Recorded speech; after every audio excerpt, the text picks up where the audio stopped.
Olá! E hoje nos nossos estúdios do RDTV nós estamos com a vereadora por Indiavaí, Mileide Tosta, a segunda vereadora mais jovem do estado de Mato Grosso. Seja bem-vinda, Mileide. Muito obrigada, bom dia. Muito feliz por esse convite, por estar aqui nessa manhã falando um pouquinho sobre a minha trajetória política, sobre Indiavaí, que é a cidade que eu amo e represento. Certo. Você está entre aí as vereadoras mais jovens, né? Com apenas 22 anos, a segunda mais jovem do estado. Eu gostaria de saber o que te motivou a entrar na política. Tá. Eu sempre gostei de política. A minha família não é política, né? Os meus pais não são. Eu sou a primeira da minha família a entrar na política. E eu sempre desenvolvi ações sociais através de projetos sociais na cidade de Indiavaí. E foi chegando, isso criança, né? Comecei com 13 anos de idade. E foi passando o tempo, as ações foram ficando maiores, foram se tornando referências, estendemos para outras cidades, não só em Indiavaí. Então chegou um momento que eu vi na política essa ferramenta, né, de servir de fato. Porque a política é isso, o nosso ato de servir. Então eu fazia ali como voluntária, né, como cidadã, e eu quis sair aí dessa posição de telespectadora e vir para esse cenário, né? Mas eu sempre gostei. E entrei aí, quando eu lancei minha pré-candidatura, eu tinha 19 anos. Fui para a eleição, já com 20, fui eleita. A mais votada do Partido Republicanos em Indiavaí, no geral a quinta mais votada. E para mim, nossa, foi motivo de muita felicidade e honra, claro. Certo. Assim, a juventude de forma geral, a gente sabe que é muito conectada hoje em dia às redes sociais, e uma boa parcela, ela tem um pouco de repulsa política, né? Até pelas situações que a gente vai vendo no dia a dia, nos jornais, enfim, da situação de corrupção e outras situações. Como atrair essa juventude, trazer para a política, qual que é esse papel, o seu inclusive, né, nesse processo? Eu vejo como a experiência na Câmara e essa experiência também de ser uma das mais jovens do estado, essa oportunidade. Realmente, nós cidadãos vemos os políticos como uma figura, né, muito distante da gente. Não. Por exemplo, nas minhas redes sociais, o que eu faço? Eu tento mostrar a realidade.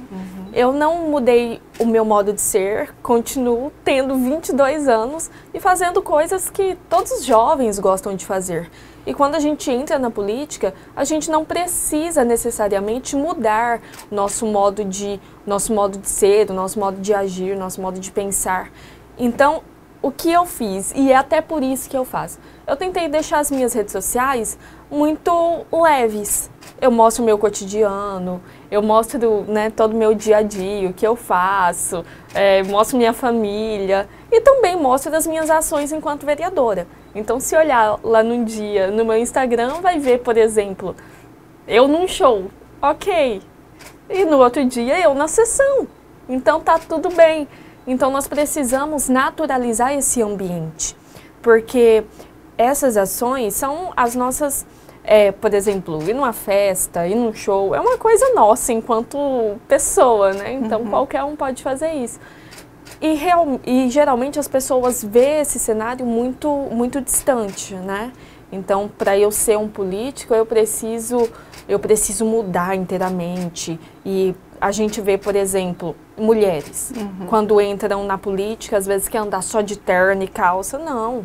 Né? Tá tudo ok. Então a gente precisa mostrar isso para as pessoas, deixar a política de uma maneira mais natural, né? A gente precisa ser capaz de estar naquele lugar, nos capacitarmos, né, para isso, e foi isso que eu fiz muito também antes de entrar para o cenário. Eu estudei muito e a gente precisa disso, naturalizar esse ambiente, né? O político não é uma figura suprema, é ali, cidadão que representa os demais, funcionários do povo.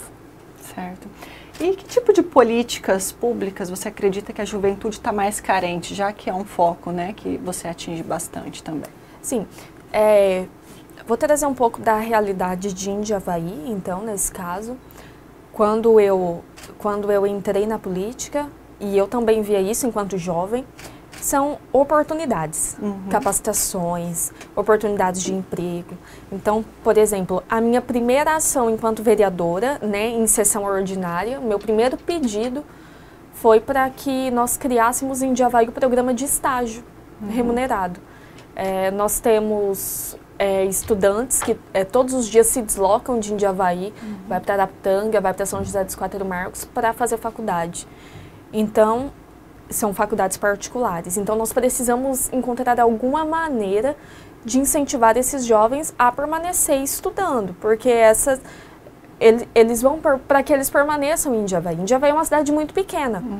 Então, se a gente só formar pessoas e essas pessoas se mudarem de lá, como vai ficar a nossa cidade? Então, a gente precisa ir inserindo esses jovens no mercado de trabalho. E eu também acredito muito em capacitação, né? Cursos que capacitem, por exemplo, programas como o Jovem Aprendiz, né? E que trazem aí a inserção no mercado de trabalho e também a capacitação, a qualificação. Certo. Enquanto mulher vereadora, né? A gente sabe que tem poucas mulheres na política também, né? E jovem. Então, assim, a gente tem um combo aí que talvez tenha te trazido algum tipo de problema, no sentido, sim, que a sociedade às vezes tem um pouco de preconceito, ou às vezes até acha assim, não, ela é muito nova, ela não tem maturidade para isso, né? Você viveu isso nesse processo desde que você assumiu o cargo de vereadora?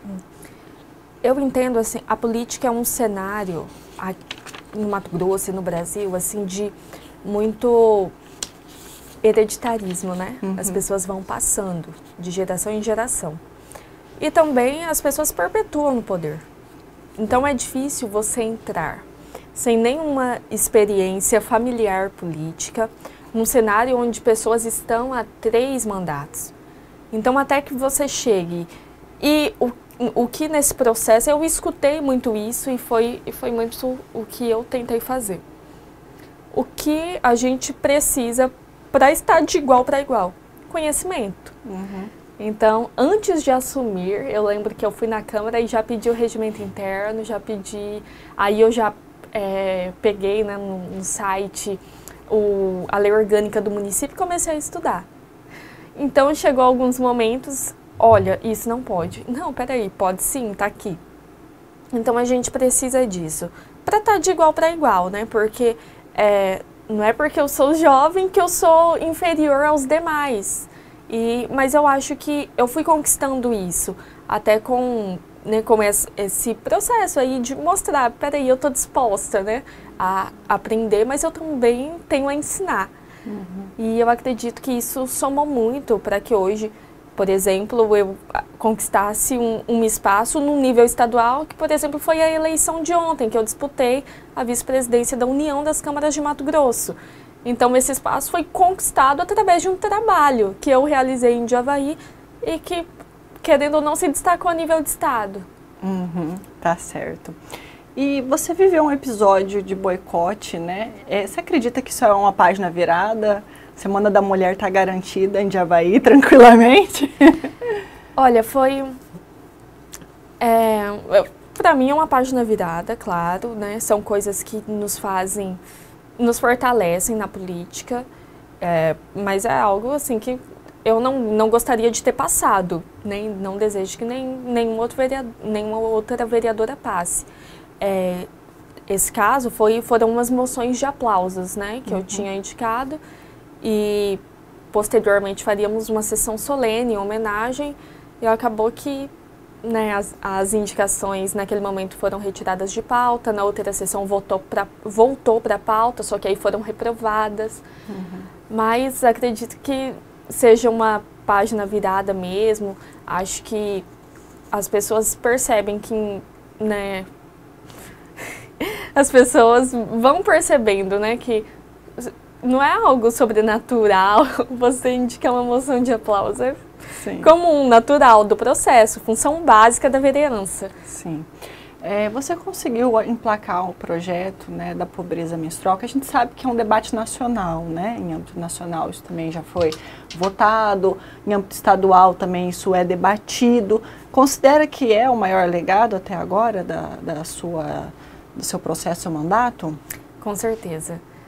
Essa para mim é uma das minhas maiores conquistas, porque marcou muito. Eu me tornei a primeira vereadora da história de Indiavaí a apresentar um projeto de lei.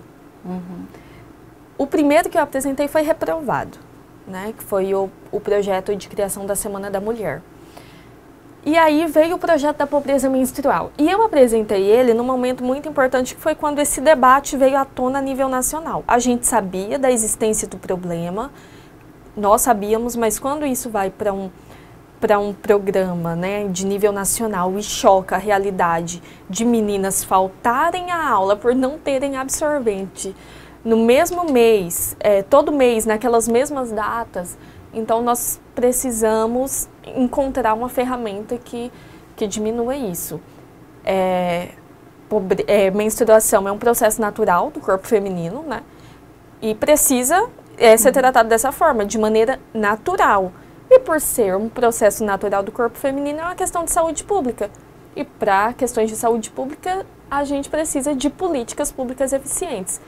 Então, por exemplo, há poucos dias, uma prima minha me contou que, nossa, Mileide, como ajudou? Esses dias a gente estava na escola, minha amiga me menstruou e aí a gente foi no banheiro e tinha os absorventes, porque eles estão à disposição no banheiro, nos banheiros então femininos.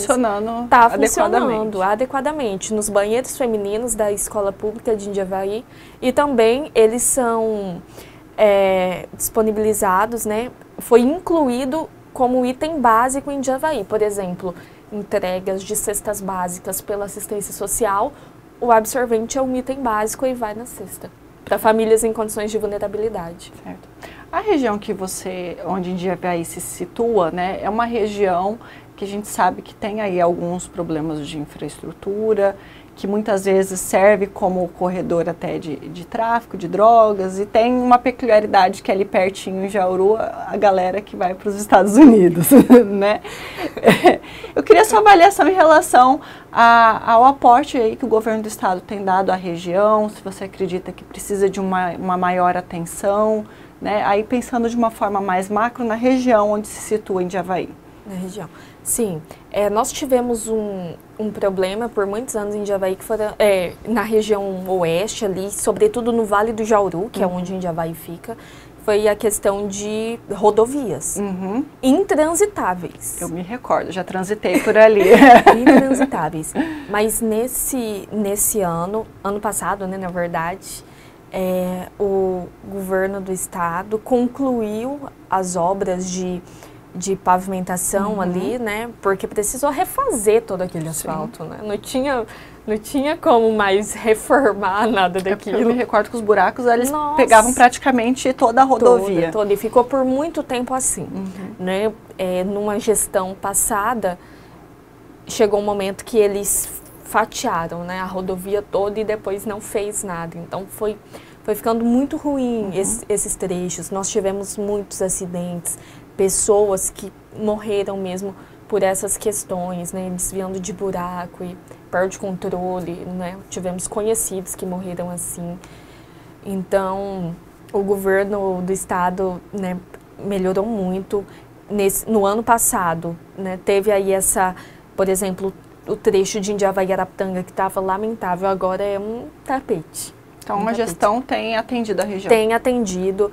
A nossa pauta maior hoje é saúde. Nosso problema maior é a saúde. Porque é centralizado em Cáceres e Cuiabá, então é uma demanda muito alta. Fica um pouco longe. Fica longe, fica muito longe. E, assim, são coisas pequenas que demoram muito tempo. Por exemplo, consultas de especialidade. Pessoas que, né, ficam na fila de espera há 2 anos para conseguir uma consulta com um especialista. Então, nossa demanda maior hoje é saúde. Entendi.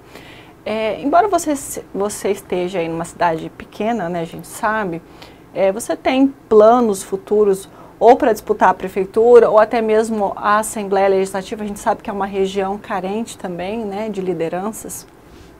Sim, Nessa eleição, nós ficamos somente com um representante da região oeste e eu acredito que tudo isso é construído, né? Nós precisamos construir e ver se sonhos eu tenho. Não posso mentir, eu tenho sim. Sobretudo por pensar nessa questão da falta de representação da nossa região. E com certeza, alguns desses maiores problemas que nós temos se dá por isso, pela falta de representação. Né? A gente vê outras regiões se desenvolvendo mais e talvez seja por essa questão, muitos representantes. Então, eu entendo que a nossa região precisa de mais representantes, nós precisamos de mais mulheres na Assembleia Legislativa, né? E de... Então, sonho aí para a Assembleia. Certo. Nossa entrevista está chegando ao fim. Eu gostaria de saber se você gostaria de falar mais alguma coisa, enfim, mais alguma ponderação. Eu gostaria de agradecer o espaço, né? E para mim é muito importante, como você disse, Indiavaí é uma cidade muito pequena. Então, quando eu estou aqui num programa, né, que alcança todo o estado de Mato Grosso, falando um pouco sobre a realidade de Indiavaí, da região oeste, e isso para mim é motivo de muita alegria e de muita honra, né? Nós vereadores somos o maior contingente político do estado, então nós precisamos desse espaço, porque somos nós que estamos ali de frente com a população, né, ouvindo todos os dias os problemas do povo. Então, para mim é muito importante esse espaço, contar um pouco da minha história, até para que inspire jovens e mulheres a entrarem na política. Esse espaço é nosso por direito e nós precisamos disso, né? Sair daqueles que são assistidos e começar a atender, né? Nós somos muito assim, de reclamar, mas nós também precisamos estar no lugar de encontrar soluções. E, de qualquer forma, nós teremos representantes. Serão pessoas que a gente critica ou serão a gente. Então, a gente precisa entrar nesse espaço. Eu estou muito feliz por estar aqui, principalmente nesse dia, um dia após a vitória da nossa chapa na UCEMAT, que é a instituição que representa todos os vereadores e todas as câmaras do estado. E isso, para mim, é um marco muito importante, porque eu me torno a vereadora mais jovem da história a assumir a vice-presidência da União, a primeira mulher da região oeste. Então, estou muito feliz por estar nesse lugar hoje, nesse dia tão feliz, né? Um dia após essa eleição e representando aí todos os vereadores do estado de Mato Grosso. Tá certo. Obrigada, então, pela presença. Você acompanhou, então, uma entrevista aqui com a vereadora por Indiavaí, Mileide Tosta, que nesta semana, aí, como ela mesma disse, está sendo eleita como vice-presidente da UCEMAT, que é a associação que representa, né, os vereadores do estado de Mato Grosso. E ela tratou aqui sobre vários assuntos, projetos futuros para a política e também falou um pouco sobre a realidade de Indiavaí, uma cidade aí na região oeste do estado de Mato Grosso. Você assiste esta e outras entrevistas no site RD News. Curta, compartilhe e até a próxima.